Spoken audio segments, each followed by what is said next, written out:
$125 for either your initial Paul Hurst fellow or otherwise.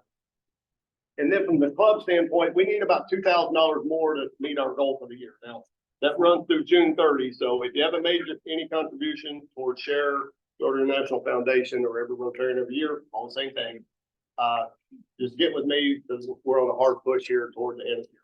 All right, thank you. Thank you, Robin.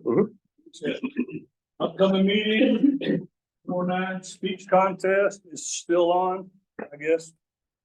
Yes, it'll be here. Okay. All right. And as usual, I don't know how many. I'll tell you. Go ahead. Go ahead. No. I don't know how many contestants we have. It's always helpful if you can be here a little early. It just helps us get everybody settled and everybody get food so we can start on time. Make sure we have plenty of times for each of the contestants. Also, next week would normally be the board meeting, but because the speech contest always throws our timing off, we decided to move the board meeting to the April 16th. And both the old board and the new board are strongly encouraged to come. I'm going to begin sharing from my goals as president for next year. And I want to share those with the board and let you all have input into those. And so that when we transition into July, the club has a good feel for what next year is going to look like. We're going to have a lot of fun. Yeah. Good. All right. Thank you. And then the chamber choir, they're fantastic. Their new director, Sarah Coleman, she had them singing at the Good Friday service for Holy Week, and some of you all were able to come for that, and that was really, really great. And this is the first time we've had them, like the jazz band comes in December. This is the first time we've had the chamber choir come to sing just for the Rotary Club. So we're looking forward to having them. Good deal. Thank you, Al. Steve, And before we go there, before we go there,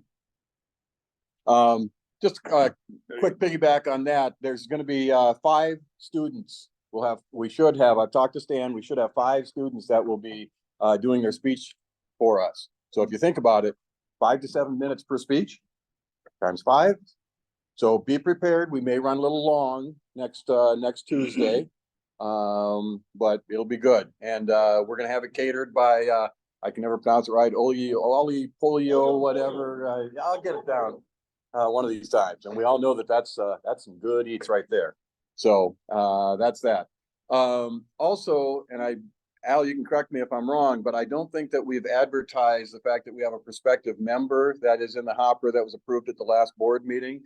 Phil is sitting in the back. I think most of you have had a chance to meet Phil.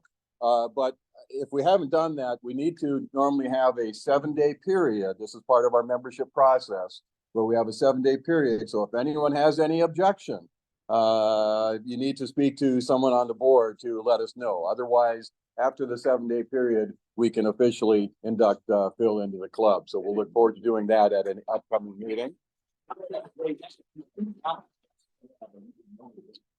The other thing is district conference is next month, folks. It's right here in town. You've heard me mention this a couple times at that fabulous Marriott Louisville East. I'm sure sometime I'm going to get fined for continuing to plug a business. But early registration for the $99 price goes through April 19th. So you can go on to DACDB. It's right there. There's a registration link and whatnot. It's Friday. We're going to be starting Friday. Friday registration starts between 11 to 1. You're going to have Friday afternoon into a dinner that evening. There will be a live and silent auction that's going to be going on through the weekend. We regroup on Saturday morning, and we'll have a lunch on Saturday. We have the district speech contest happens that morning. And I tell you, if you think the one we're doing at the club is great, remember that winner goes on to the district, and that's really fantastic. And it'll wrap up early afternoon on Saturday. So the biggest thing is get in and register for that. And I'm also the sergeant at arms. I'm on the planning committee, but I'm the sergeant at arms. And if there's a few of you that are planning to attend, I could always use a couple other folks to help me as far as just logistics, greeters, and things like that. So that would be nice to know that as well. So May May 10th and 11th is the dates. Bill? It's gonna be really nice to maybe have, stand up and tell us who that out. We're at 7 days from that doing that. Wow.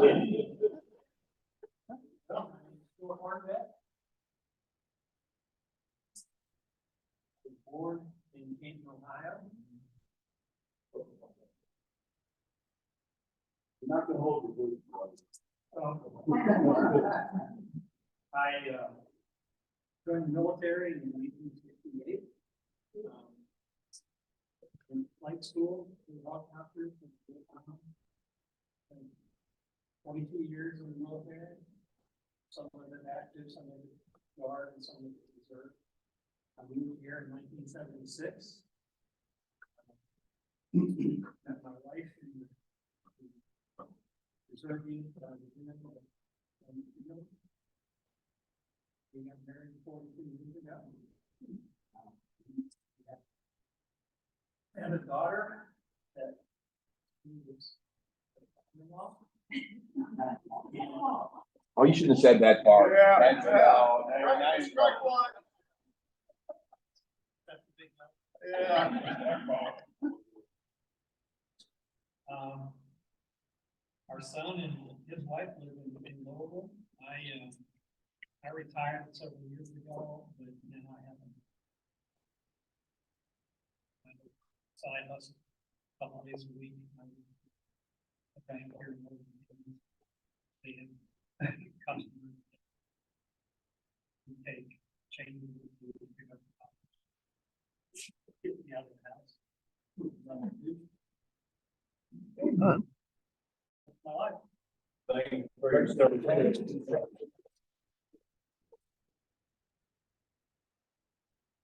Hey, Al, did you do the honors? I'd love to.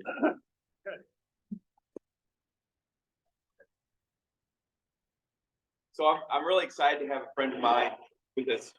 Some of you know I'm involved in F3, a workout group for men early in the morning. And I didn't really invite any of the men that I knew from that, except for one a couple months ago at our workout.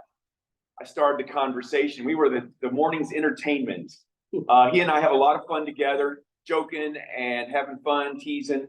And he's a hardworking F3er, and he's also a friend. And I really enjoy spending time with Gabe Byrd. Gabe is a native of Kentucky, a graduate of the University of Kentucky.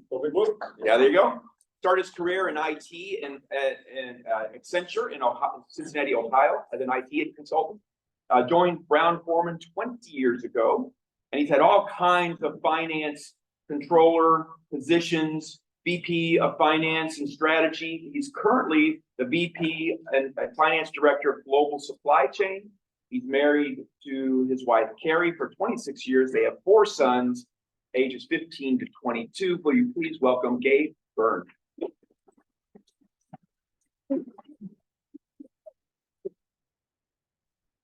All right, thanks. I'm gonna jump to Brown Foreman pretty quick, but Al hit on F3. I don't know if he said much about it, but we have, not only is it the whole thing's silly, but we have silly nicknames. So to me, he's Yankovic. Al is Yankovic. So if I say Yankovic, you know who I'm talking about. I can't wait, Dauber. And Can't wait for yours, I'm Dauber. Well, maybe if we have time. But no, and so Al asked me to come and talk a little bit about Brown Foreman. So I've got just a few slides here that help cue me with some thoughts, but also just jump in with questions as I'm going through it. No need to wait. There's not really too much of a flow here either way. Okay. So again, I'm Gabe Byrd. I'm going to get to a minute here why Jack Daniels is what's on the screen as opposed to a Brown Foreman logo. We do have our own corporate logo, but Jack Daniels means quite a bit. Oh, that's my disclosure.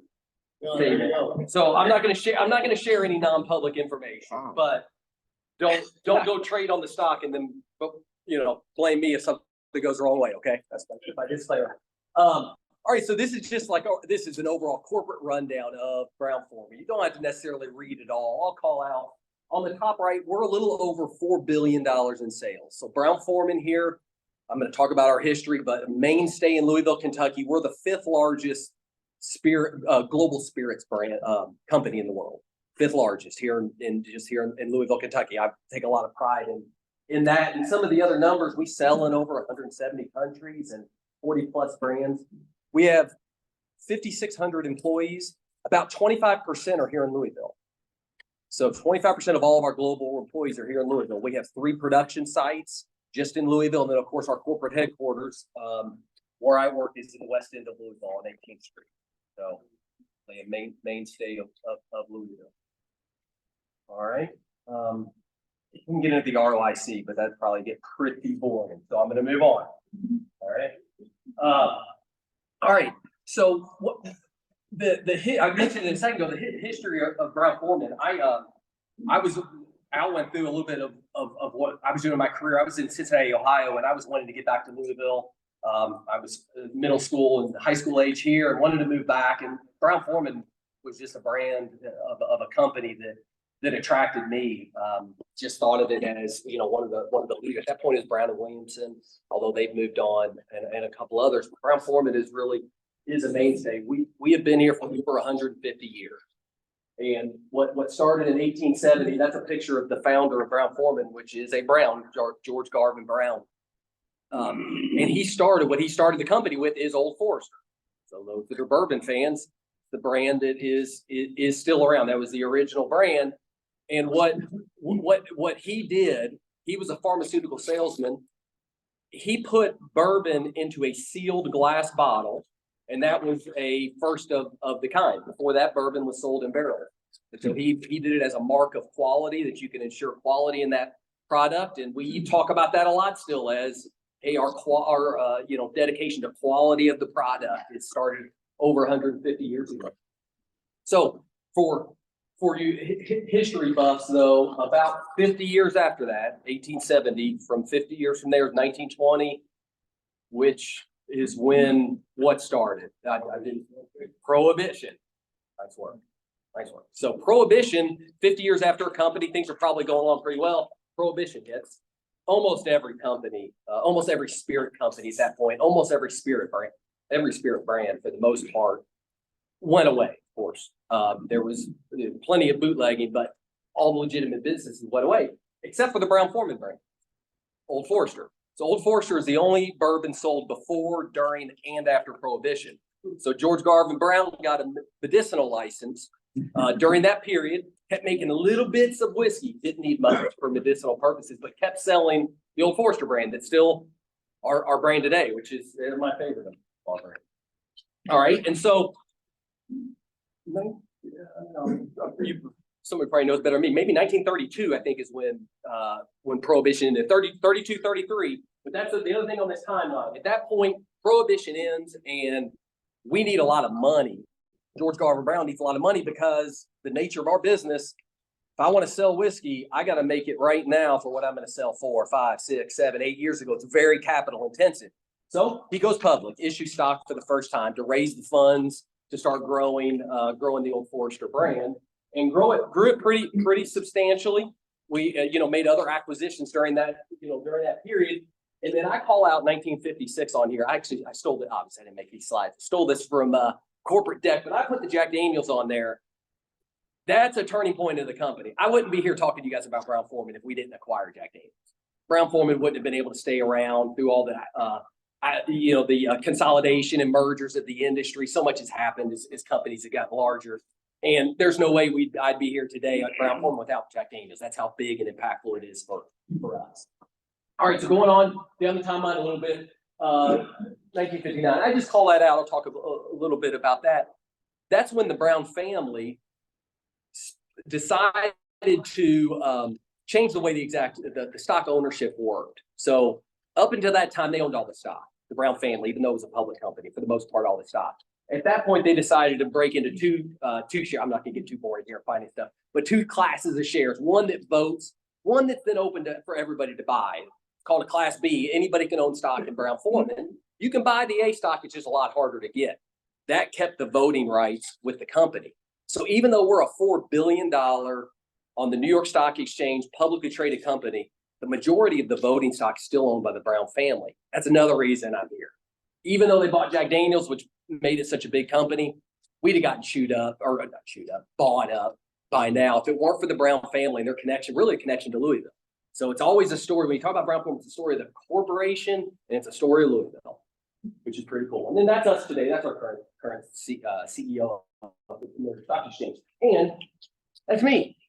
So 20 years ago is when I popped into the Brown Foreman. So kind of like a speck on the timeline of Brown Foreman. But what I thought I'd do is I'd talk a little bit about what's happened in the 20 years that I've been here, to give you a flavor for kind of what's been going on in that side of the Louisville community of Brown Foreman, because a ton has changed. Two parts of the story. There's a ton of change, and there's also this consistency throughout, is the way I think of it. One thing consistent, one thing changed. And the consistency is Jack Daniels. Focused on only on the middle of the screen. But the Jack Daniels brand and what's been consistent since I've been there and for many years before that is just, this is a behemoth of a brand. It is a compounding growth brand, especially when it comes to international growth for Brown Foreman. We of course are all consumers here in Kentucky. We know what the difference between bourbon and Tennessee whiskey is. But if you go outside of the U.S., this is the #1 bourbon in the world. Everybody outside the U.S. would call Jack Daniels bourbon. Tennessee whiskey follows all the exact same rules of a bourbon, except for one. They do one thing that you can't do with the bourbon, with a charcoal mellow the whiskey. If you ever gone on the tour of Jack Daniels or anything, after they distill it, they drip it through this huge vat of charcoal to take out all the impurities. And you can't do that with bourbon. Bourbon, it comes off the still, you got to put it in a barrel. Can't run it through anything. So that's the only difference. So other than that, it's bourbon. Yeah. Was Jack Daniels a private company when Brown Foreman bought it? Yeah. We bought it from Lem Motlow, the Motlow family. So Jack Daniels, the Jack Daniels family. I mean, we still have, when I go down to Lynchburg, Tennessee, and go down there and work with the folks there, there's still some people around there that are descendants of Jack Daniels, and certainly of Lem Motlow. So Lem Motlow was a distiller, a master distiller, after two removed from the original Jack Daniels master distiller, and his family then was taking it over. But when we bought it back in sometime in the 50s, I'm not great with numbers. But when we bought it, it was about 150 or 200,000 cases sold globally, just to kind of put this in context. About let's call it 200,000 cases. So today we sell about 15 million cases of just old number 7 black label. And that doesn't count all the line extensions around Jack that have gotten huge. So yeah, so cool. What a good decision.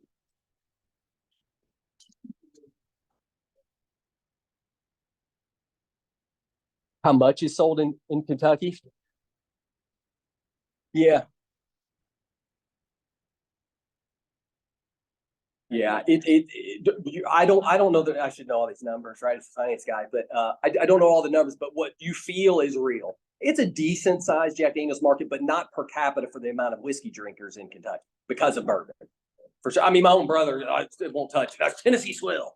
He tells me so. I mean, I'll buy the super premium. I mean, the 10-year-old, we got a special premium 10-year-old Jack is unbelievable, but he won't touch it. So, but yeah, per capita, definitely quite a bit less. But what I put, this was a lot of the screen of talking about Jack Daniels. What this is a company called Interbrands. Every year puts out what are the most valuable global brands. These are consumer brands. And Jack Daniels is the 85th, what they consider the most valuable brand in the world. And you look at some of the other brands up there. I mean, #1 they have is Apple, but Coca-Cola, Pepsi, McDonald's. Household, I mean, Jack Daniels is a global icon. It's the most valuable spirit brand of all the spirits brands. It's the one that's ranked #1 there. So again, a lot of pride in that. I know I love Old Forester's my favorite, but Jack pays the bills, right? So that's been a consistency since I've been at Brown Foreman. But other than that, it has all changed in just that 20 years. It's amazing how much it has changed. And what this picture shows is it's hard to see the circle, but that circle, it's a little circle in red. Those are brands that just in the last 20 years we've divested, sold off. And in green are the brands that we purchased. The chart just shows, hey, what are the price points on the shelf of those brands? And you can see we've made it's been going on for about 15 to 20 years, a long-term shift in our portfolio strategy away from more moderately priced brands to where all of our brands now are in the premium plus price points. Those are in the kind of 25 to 35, and then there's $35 to $50 a bottle. And some of our scotches up there, $80, $90 a bottle. And what that's done is it's interesting. If you look back, we're going back to the number of being about a $4 billion company, just kind of the broad number of sales. If we would have kept all those brands, we'd have been a much bigger company. These brands kick off a lot of sales, but our operating margins and our ability to kind of invest behind our brands by having such a high margin is what the portfolio strategy was decided to do. So some of these are household names, though. Southern Comfort, Canadian Mist, Early Times. We used to have a ton of wine brands, Fetzer, Bulla, Bonterra, and several of those, but we've sold them off through the years to make these other acquisitions. And actually, I was working I work in our production and supply chain group now. I love that part of our business. I love it's my favorite part. But I was doing that work for a while, and I was leaving it to do another couple of roles in finance, just to kind of move around, get some experience. And the first thing, I went over to what we call our global brand strategy in finance. And I'm there for like a week, and I get a call from somebody. They said, "Hey, first project you're going to work on is selling Southern Comfort." So that was quite an undertaking, but it's an interesting. I don't know how to best describe it, but it's an interesting. And sometimes doesn't feel all that great sitting there working on a secret project or, a confidential project that's selling one of our brands, because you take them very personally, right? When you work at the company. But this has all set us up for a lot of growth. Do you currently sell any wine brands at all? That's a very good question and timely. Yes, we have one wine brand that we kept. So we sold off all of our moderately priced wines. We own a wine brand, Sonoma-Cutrer. It's the #1 white tablecloth Chardonnay in the U.S. Sold pretty much just the U.S. But we actually just a couple of months ago announced that we're divesting Sonoma-Cutrer to Duckhorn. Some people might drink Duckhorn, or Decoy is their biggest brands. But and we're going to close on that here just at the end of April. So at the end of this month, we'll close on that. Now we're keeping some ownership in them as a kind of ownership interest in the company, but we'll again be further consolidating our portfolio. Premium Plus. What was Brown-Forman's first bourbon that they started? Old Forester. It was the first. So Old Forester was the very first What year bourbon. was that? When did it hit the shelves? 1870. And when did Jack Daniels hit the shelves? Jack Daniels was very similar timing. So Jack Daniels was registered as a distillery even earlier than our Old Forester distillery was. Can't remember the exact year, but its distillery was registered further back, more than the 150 years. But I don't know exactly when it became a on-the-shelf brand, but very similar sort of heritage. Yeah. So in getting all this out, how many distribution centers do you have, US and even abroad, to be able to get all the either stores, restaurants? I'm just trying to figure out what that looks like. Yeah, so that's a good question. So you kind of have to answer that. I'll say it's a little different market to market. Now, because of Prohibition, when Prohibition ended and the legislation passed, there's a government mandated 3-tier system for spirits in the US. So we are a producer. Obviously, we're a producer of spirits. We cannot sell to a retailer. So in the US, we have to sell everything through a distribution. So we have distribution partners in every state. We have a couple of big ones that cross many states, but in a lot of states, I mean, it's really some mom and pop distributors. I'd really describe it that way in some states. But I think we probably have about 65 distribution partners. So we actually don't have a huge network of people in the US that are selling and working on the logistics, because we just have to get it to the distributor and they take care of the rest. Now, that's only in the US. So in a lot of the major markets outside of the US for us, like Germany, the United Kingdom, France, Australia, Czech Republic, Poland, these are all pretty large spirit markets. We have, over the last 20 years, we've invested in our own distribution. And so we used to, again, I got no slide on this in a second, but we now have those distribution companies in those markets. So we do have the trucks and the salespeople that are going into retailers going into bars, going into restaurants. Yeah, if that makes sense. It's kind of crazy. I don't know. I don't think the 3-tier system is a terrible thing. Obviously, we lose margin because we've got to sell to this middleman, but they take care of a lot. It would change our company a lot to have to add that much in the U.S. So, yeah. I know Europeans put some tariffs on bourbon. Yeah. Yeah, just a little bit. Yeah. Tariffs, did that hurt your market share? Yeah, that was significant. So just using round dollars. So when the retaliatory tariffs came on, it was about $120 million just right off of our profit.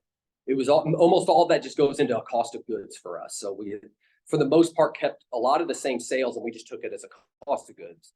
We decided not to raise prices to try to make up for it in most of our markets. Because of wanting to not slow the business down too much. You know, the European markets are some of our biggest growth drivers. And so that just was a big hit to our margin. Now, since then they've come off.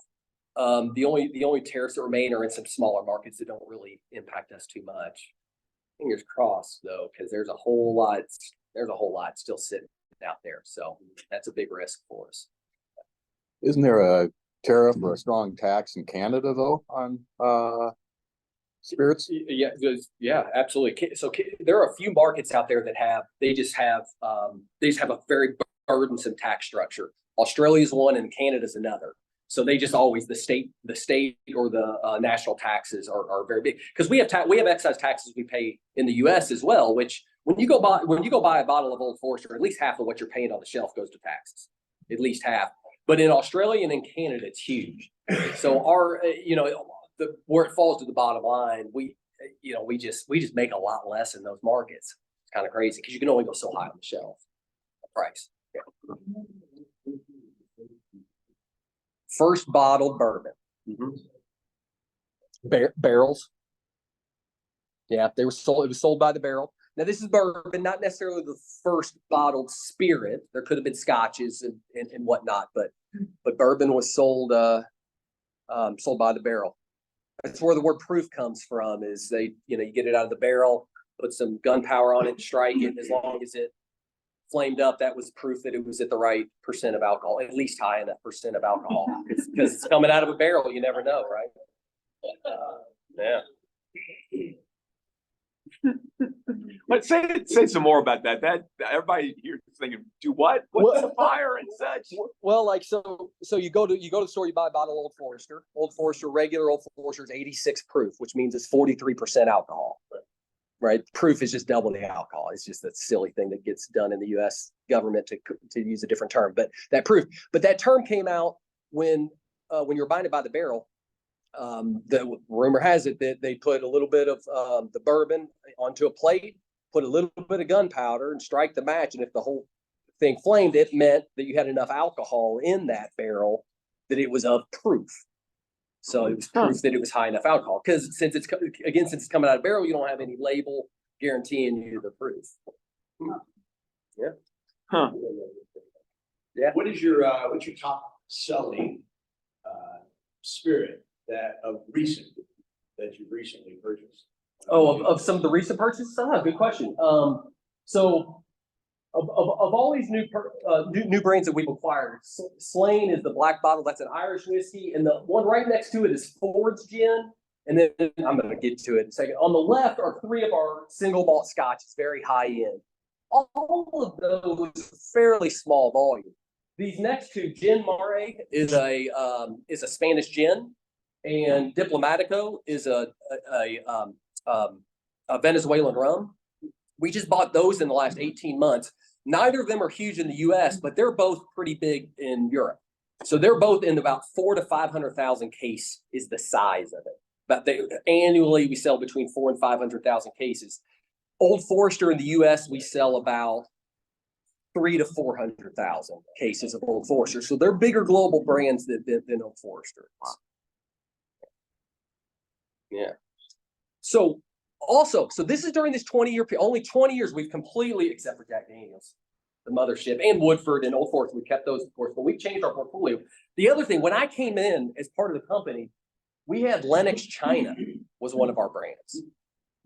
So there was about a 30-year period from the 40-year period from the 70s up through 2000s, late 2000s, that brown spirits were on the down.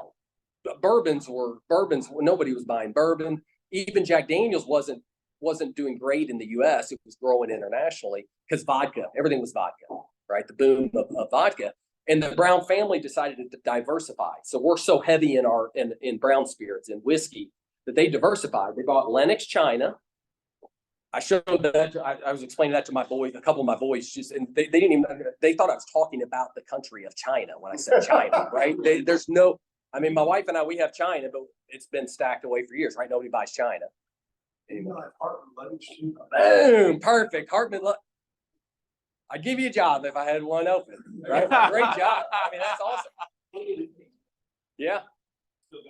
Yeah. So Hartman luggage, they're in Tennessee, manufacturing plant in Tennessee, but super premium luggage. I mean, the fact, I bet your bag it'll last forever. And if a strap breaks, you can send it in, they'll put a new strap on forever. Yeah.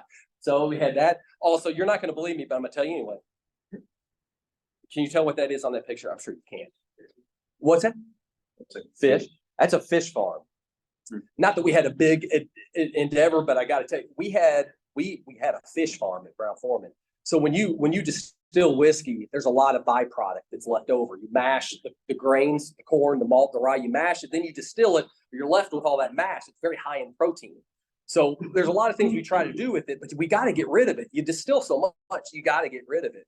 So they came up with the idea of starting a fish farm using the byproduct, the stillage off the still to feed the fish.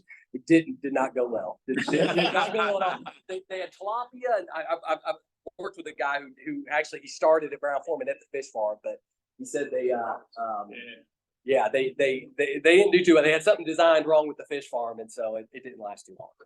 Anyway, just to go to show a lot can change in 20 years. Yeah, I may have missed something. Was the Old Forester outsell? No. So just the rough numbers, Old Forester 400,000 cases, hundreds of thousands of cases. Jack Daniels 15 million cases globally.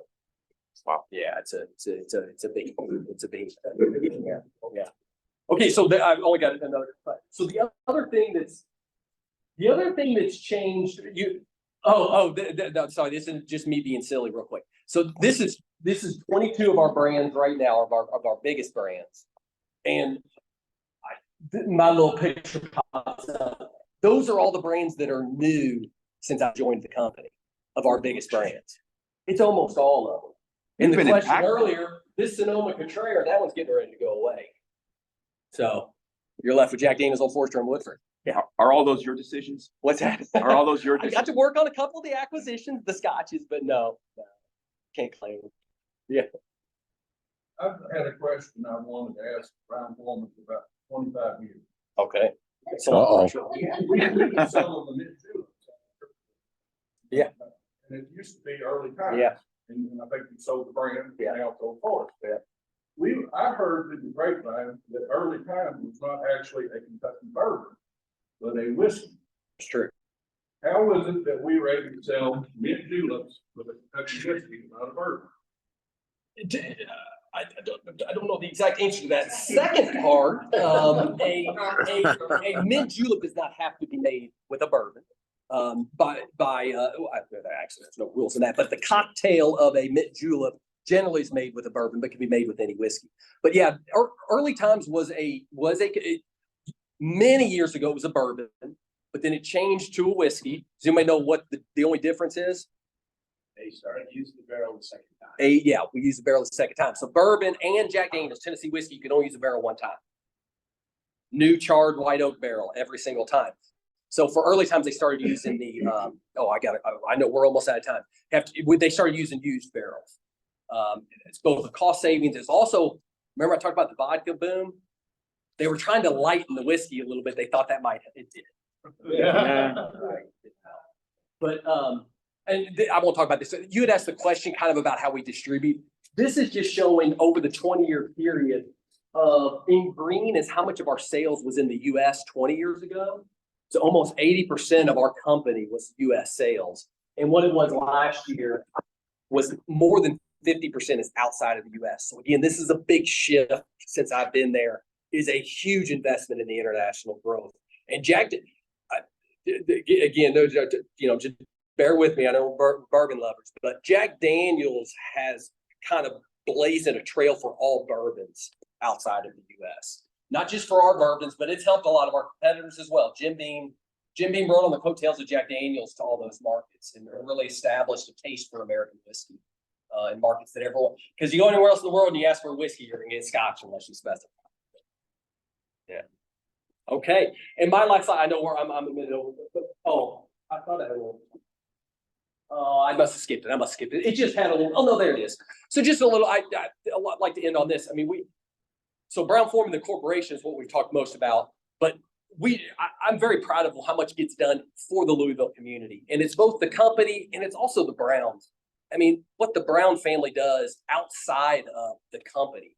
The company, we just gave $22 million to the foundation of Brown-Forman. A lot of that goes to West End Louisville schools and programs for the West End Louisville and where our headquarters is. But I can't, I'm sure somebody in the Brown family can put it together. They don't tell us the numbers, but how much the Brown family gives is huge as well. And so, I hope we're here another 150 years if the Browns keep us here. Very good.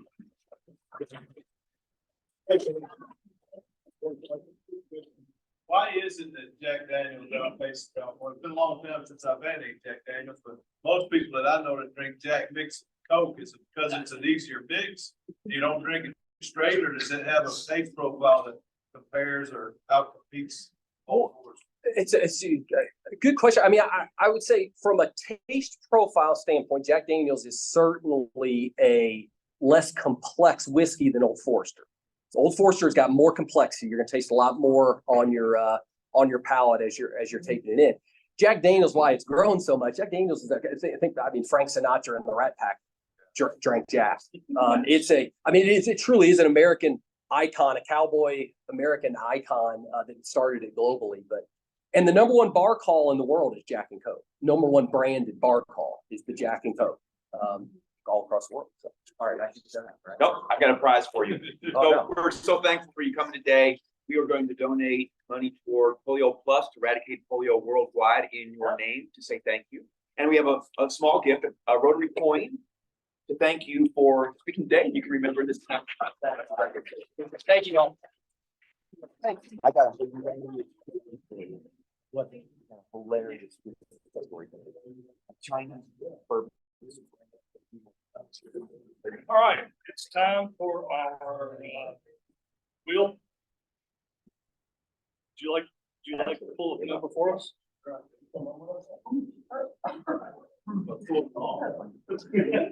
we'll let somebody else pull it.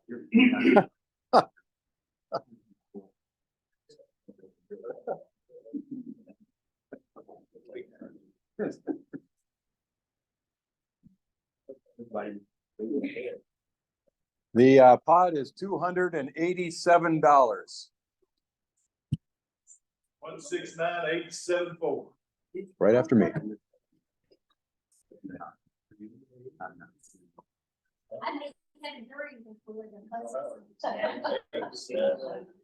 Who came in right after you? Check yours. Yeah. Who checked in after you? No, you got it yet? I just think you started doing it. Yeah, the only one who has it. Time limit. Oh, he was right after. Yeah. You almost lost your chance. Oh, man, I hate to lose the ticket. Right. So you know, you get the blue time.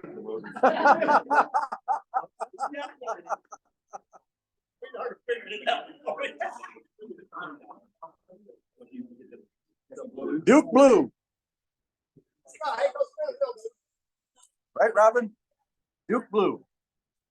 Oh, No. Better than the UK game. Better than the Oakland.